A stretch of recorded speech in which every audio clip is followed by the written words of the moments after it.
She's an author, poet, and religion journalist for PBS, and her book, Atchison Blue, invites readers to join her on a journey to a monastery in Atchison, Kansas.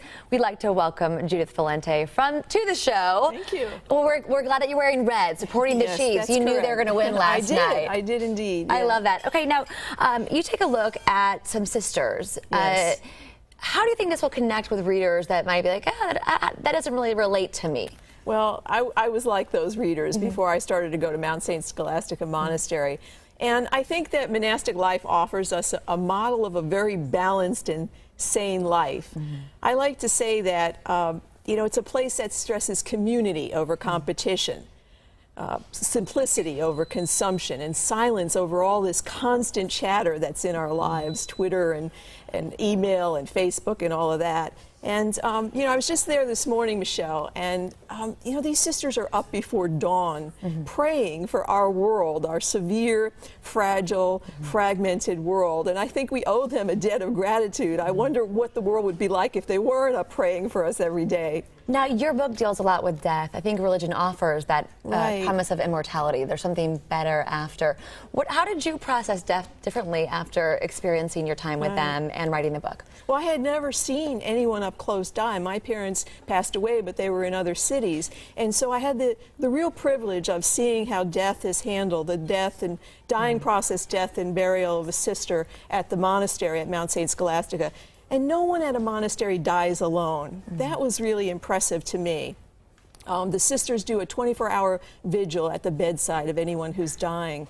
And what I was able to see in watching somebody actually die was that it's kind of like one season passing into another, almost imperceptibly, the way we must have passed into this world when we were born, except we don't remember it. And the sisters have a wonderful saying that people don't die, they enter eternity. And that's given me a great deal of comfort. So you changed how you approach life after this experience, I imagine. Yeah, very much.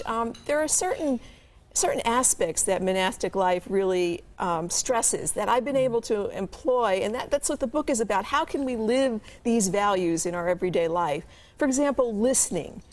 And in the monasteries, they talk about listening with the ear of the heart. And imagine our Congress if people weren't talking at and over each other constantly, but were just listening with the ear of the heart. That's one thing. The simplicity, hospitality is another value. Humility is another value. Be the first to show respect to another. And that's so missing in our political discourse and in our society today. And I, as somebody who works in the business world, in the professional world, was really attracted to that.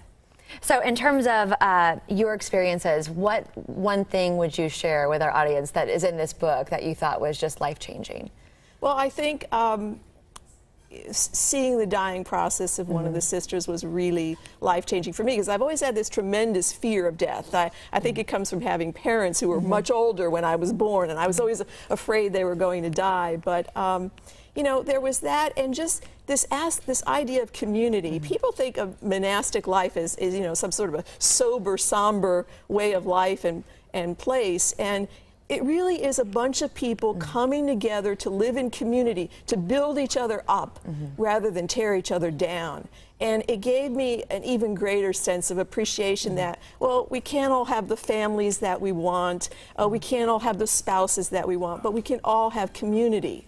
I love that. All right. Well, the book is Atchison Blue, and you can hear more from author Judith Valente at a free event at Benedictine College this weekend. She'll be a featured guest at the college's Felon Lecture Sunday night. That night's event starts at 7:30. Thank you so much for joining us. Thank you, Michelle. And sharing this book with us. Thank you. All right.